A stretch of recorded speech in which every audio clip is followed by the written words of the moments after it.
The Olympic Games in Tokyo are really hurting the feelings of the Chinese people. What's the problem this time?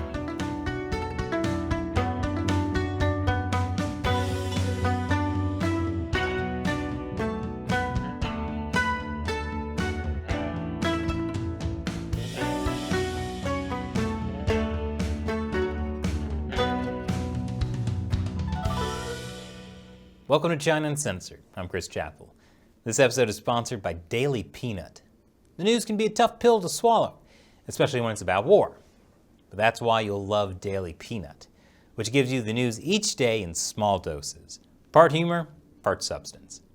So, the Olympics. A time when countries around the world can set aside their differences and engage in peaceful, competitive sportsmanship. Unless you're the Chinese Communist Party, then it has to be a constant propaganda war. Even though China has been winning gold medals in Tokyo this week, not everyone watching was happy. Online, Chinese state media and the country's ever-active diplomats were on close watch for any perceived slights, no matter how inconsequential. Right from the opening ceremony, China's wolf warrior diplomats, or as I call them, troll-faced diplomats, were on the warpath. During the opening ceremony, NBC displayed this horrible, offensive map of China. Now, if you're thinking to yourself, why are they upset? This is the map of China. Well, I'm afraid you just don't understand the feelings of the Chinese people, according to the Communist Party. They want this map, a map that includes not just the independent country of Taiwan, but China's 9-dash line as well, that claims the entire South China Sea belongs to China. The Chinese consulate in New York tweeted, "Using a wrong map of China is a real lack of common sense.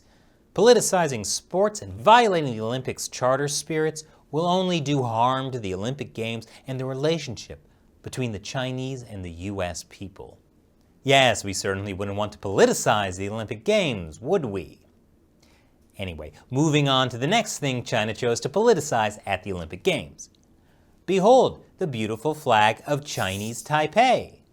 What's that, you say? Chinese Taipei isn't a real country? Correct! Chinese Taipei is what the International Olympic Committee forces Taiwanese athletes to compete under. 68 Taiwanese athletes are in the game this year. When Taiwanese athletes win medals, they aren't allowed to fly their country's flag, and they aren't allowed to play their national anthem. Instead, a song called the Flag Anthem plays. The only other country that has to do that is Russia, because technically they were banned for a massive state-sponsored doping scandal. So Russian athletes have to compete under the ROC, the Russian Olympic Committee. Taiwan, however, is called Chinese Taipei not because of anything Taiwan did wrong, but because of the Chinese Communist Party. It wants to invade Taiwan and doesn't like people calling it an independent country. Taiwan would have been banned from the Olympics if they didn't agree to this. That's the power and influence of the Chinese Communist Party. But Taiwan does still fight back. You see, Beijing translates Chinese Taipei as 中国台北. 中国basically means China. Taiwan, however, translates it as Zhonghua Taipei. Zhonghua refers more to the Chinese ethnicity rather than the country. Of course, Hong Kong athletes are in a worse position. They have to suffer through the Chinese national anthem if they win. Ladies and gentlemen, the anthem of Hong Kong, China. 皆様、香港チャイナ国歌の演奏です。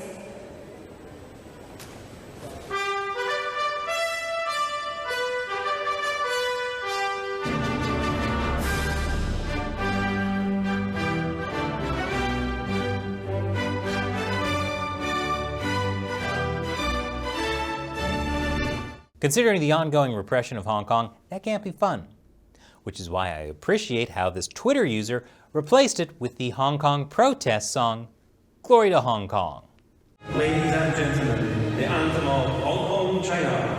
皆様、香港チャイナ国歌の演奏です。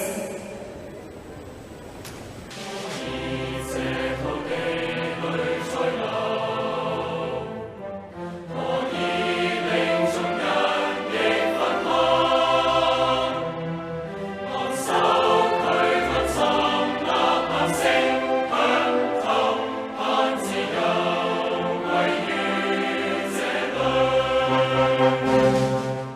makes me almost as happy as if we started referring to China's teams as Chinese Beijing. Hong Kong, by the way, won its first gold medal in 25 years, and also won more than one medal for the first time ever. Congratulations, Hong Kong! Not to be a Debbie Downer, but the way things are going, I'm not sure how much longer Hong Kong is going to be allowed to compete at the Olympics as a separate team from China.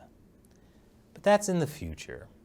At this year's Olympics, there are still plenty of other things the Chinese Communist Party is upset about, which I'll get to after this short commercial break. Welcome back. Hostile foreign forces are using the Olympics to attack China, especially Japan, which is hosting the Games. As my favorite Chinese state-run media, the Global Times, says, some Japanese forces are likely to take advantage of the stage to play tricks.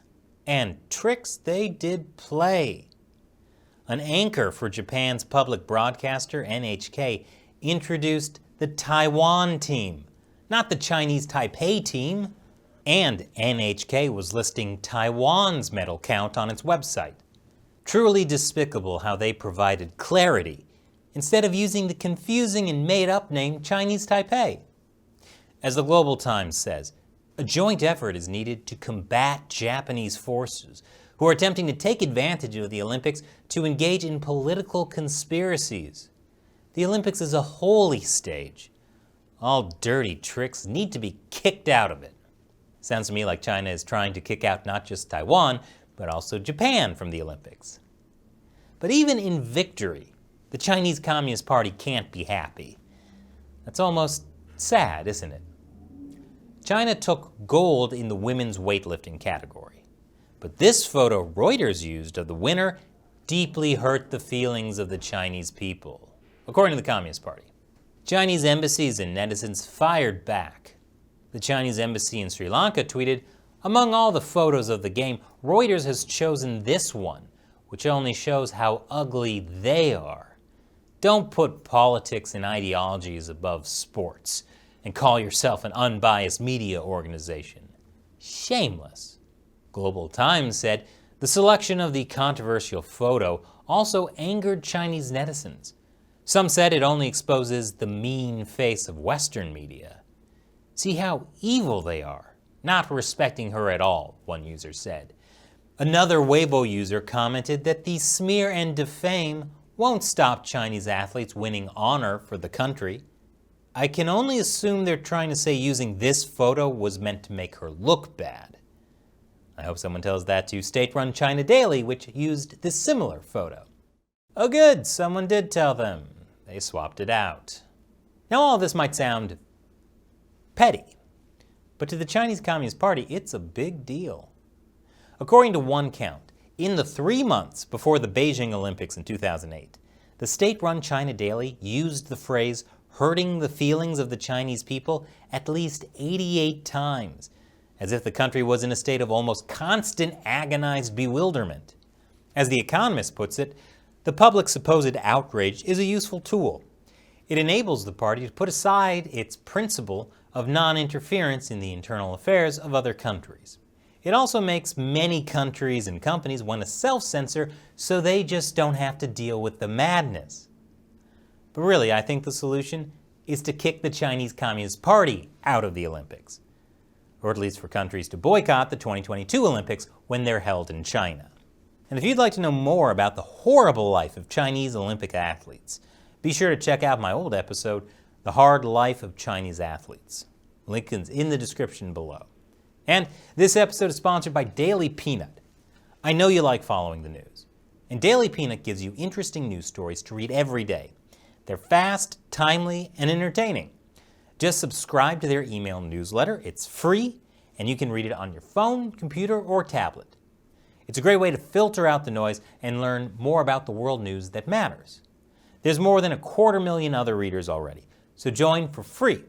Click the link to Daily Pnut in the description below. Once again, I'm Chris Chappell. Thanks for watching China Uncensored.